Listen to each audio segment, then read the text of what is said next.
प्रत्येक महिन्यात 2 एकादशी तिथी येतात. प्रत्येक एकादशी तिथी कोणत्या न कोणत्या नावाने ओळखली जाते. उत्पत्ती एकादशीला नोकरी आणि लग्नासाठी काही खास उपाय केले जातात. त्याचबरोबर घरातील दारिद्र्य, शत्रुपीडा दूर करण्यासाठी काही महत्त्वाचे उपाय देखील केले जातात. वर्षातून 24 एकादशींना उपवास केला जातो. या सर्व एकादशी भगवान विष्णूला समर्पित असतात. हे व्रत दर महिन्याला कृष्ण आणि शुक्ल पक्ष या दोन्ही पक्षांच्या एकादशी तिथीला केले जाते. असे मानले जाते की एकादशीचे व्रत सर्व व्रतांपैकी सर्वोत्तम आहे. व्रत केल्याने साधकाला इच्छित फळ प्राप्त होते. दर महिन्याला येणारी एकादशी कोणत्या न कोणत्या नावाने ओळखली जाते. त्याचप्रमाणे कार्तिक महिन्यातील कृष्ण पक्षाच्या 11व्या दिवसाला उत्पत्ती एकादशी म्हणत असतात. असे म्हटले जाते की या दिवशी देवी एकादशीने मूर राक्षसाचा वध केला होता. त्यामुळे या तिथीला तिची पूजा केल्याने उपवास करणाऱ्या व्यक्तीचे सर्व त्रास दूर होतात. आपल्या हिंदू दिनदर्शिकेनुसार यावर्षी 26 नोव्हेंबर रोजी उत्पत्ती एकादशीचे व्रत पाळले जाणार आहे. या दिवशी प्रीतियोग तयार होत आहे, जो दुपारी 2:13 पर्यंत चालणार आहे. या योगात काही व्यवस्था केल्याने साधकाला मोक्षप्राप्ती होते. घरात माता लक्ष्मीचा वास असतो, तर त्याबद्दलची संपूर्ण माहिती आपण घेणार आहोत. एकादशीला तुळशीची पूजा केल्याने भगवान विष्णू आणि देवी लक्ष्मी प्रसन्न होतात. असे केल्याने साधकाच्या संपत्तीत वाढ होते, तसेच जीवनात आनंदाने भरलेले असते. धार्मिक मान्यतेनुसार एकादशीला पिंपळाच्या वृक्षाला जल अर्पण करावे. यावेळी या झाडाची माती कपाळावर लावून काम पूर्ण होण्यासाठी प्रार्थना करावी. असे मानले जाते की या उपायामुळे करिअरशी संबंधित समस्या दूर होतात. एकादशीला अन्न आणि संपत्ती दान करावे. मका, गहू, बाजरी, गूळ आणि सामूहिक डाळ दान करू शकता. यामुळे घरातील ग्रहदोष दूर होतात. उत्पत्ती एकादशीच्या दिवशी भगवान विष्णूंचा पंचामृताने अभिषेक करावा. त्यामुळे कामातील अडथळे दूर होतात. धार्मिक मान्यतेनुसार एकादशीच्या संध्याकाळी भगवान नारायणाचा जप आणि स्तुती करावी. यामुळे कुटुंबातील नकारात्मकता दूर होत असते. उत्पत्ती एकादशीला भगवान विष्णूंना पिवळ्या रंगाचे कपडे परिधान करावे. चंदन किंवा भगवा तिलक लावावा. यात भगवान विष्णूंची कृपा दिसून येते. त्याचबरोबर जीवनात सुख समृद्धी कायम राहते. या सर्व गोष्टी आपण उत्पत्ती एकादशीच्या करू शकतो. या दिवशी अत्यंत शुभ फळ आपल्याला प्राप्त होतं. जर आपण भगवान विष्णूंची उपासना, त्यांची आराधना केली तर आपल्याला सर्व पापातून सुटका मिळत असते. आपल्या जे पितर आहेत तर त्यांना मोक्ष प्राप्त होत असतो. या एकादशीला दोन्ही वेळेस उपवास करावा.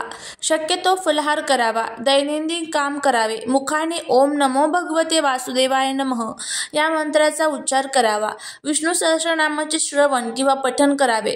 दुसऱ्या दिवशी स्नान, देवदर्शन झाले की एकादशीचा उपवास सोडावा. अशा पद्धतीने उत्पत्ती एकादशीची संपूर्ण माहिती आपण बघितलेली आहे. या एकादशीच्या दिवशी आपल्याला भगवान विष्णूंची विशेष करून पूजा करायची आहे. आपल्या घरामध्ये जी रंगनाथाची मूर्ती असते तर त्यावरती अभिषेक करावा. दुधामध्ये थोडीशी हळद किंवा केसर मिसळायचं आहे आणि त्यानंतर ओम नमो भगवते वासुदेवाय नमः म्हणत 108 वेळेस तुम्ही हा अभिषेक करू शकता. जर तुमच्याकडे भगवान विष्णूंची कोणतीही मूर्ती नसेल, ती रामाची असू द्या, श्रीकृष्णाची असू द्या किंवा विठ्ठलाची असू द्या, यापैकी कोणत्याही मूर्तीवरती तुम्ही अभिषेक करू शकता. पण जर तुमच्याकडे मूर्ती नसेल तर तुम्ही सुपारी ठेवायची आहे. सुपारी स्वरूप भगवान विष्णूंवरती तुम्हाला अभिषेक करायचा आहे. अशा पद्धतीने सुद्धा तुम्ही करू शकता. आपल्या जो मुख्य दरवाजा आहे, मुख्य दरवाजावरती सकाळी उठल्याबरोबर एक तांब्याभर पाणी तुम्हाला शिंपडायचं आहे. त्यामध्ये थोडीशी हळद सुद्धा टाकायची, जेणेकरून आपले पूर्वज जे आहेत, आपले पित्र या तिथींना आपल्या दरवाजाच्या बाहेर येऊन बसलेले असतात. त्यामुळे त्यांचा आत्मा जो आहे तर तो तृप्त होत असतो. उंबरट्यावरती हळदीचं लेपन करायचं आहे. त्याचबरोबर घरामध्ये ज्यावेळेस आपण फरशी पुसणार आहोत त्या पाण्यामध्ये तुम्हाला हळद, मीठ, गोमूत्र टाकायचं आहे आणि आपली फरशी पुसून घ्यायची आहे. भगवान विष्णूंना तुम्हाला नैवेद्य अर्पण करायचं आहे. तुळशीची पानं अर्पण करायची आहे. तुळशीची पानं ही उद्या तोडता येणार नाही, त्यामुळे ती आजच तोडून तुम्हाला ठेवायची आहे.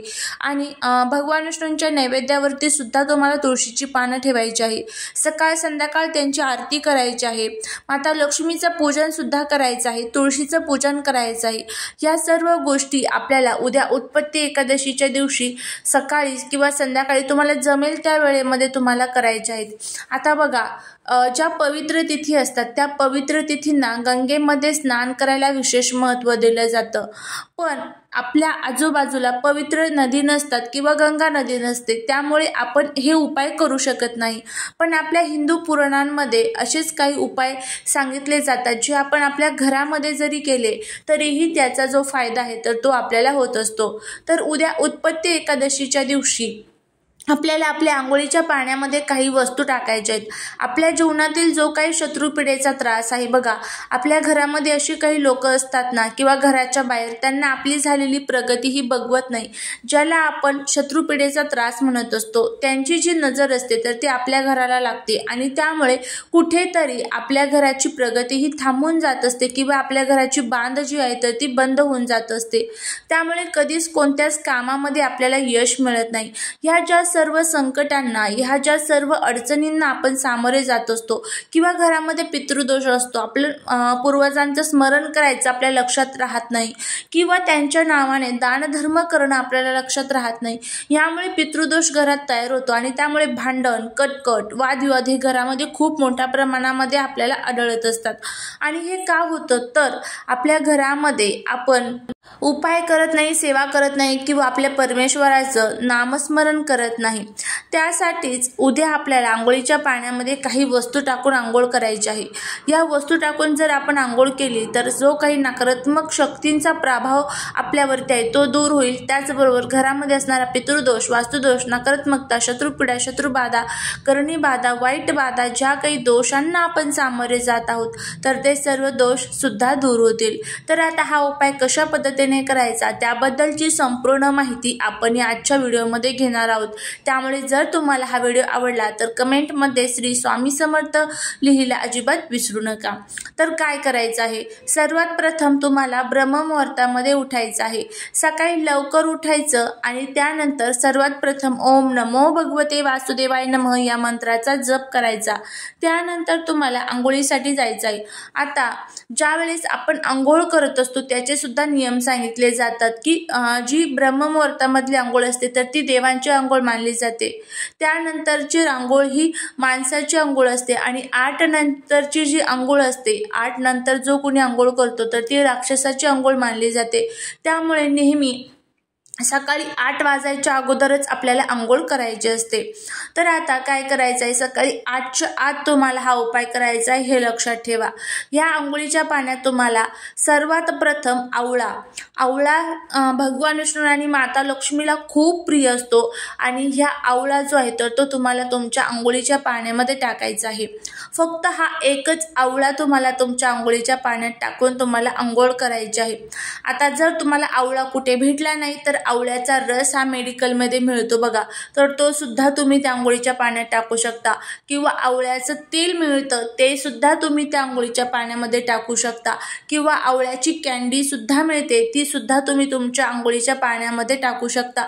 आवळ्याचा जो कोणता पदार्थ ज्यामध्ये आवळ्याचा थोडा जरी अंश असेल तर तो तुम्ही तुमच्या आंघोळीच्या पाण्यामध्ये टाकून उद्या तुम्हाला आंघोळ करायची आहे.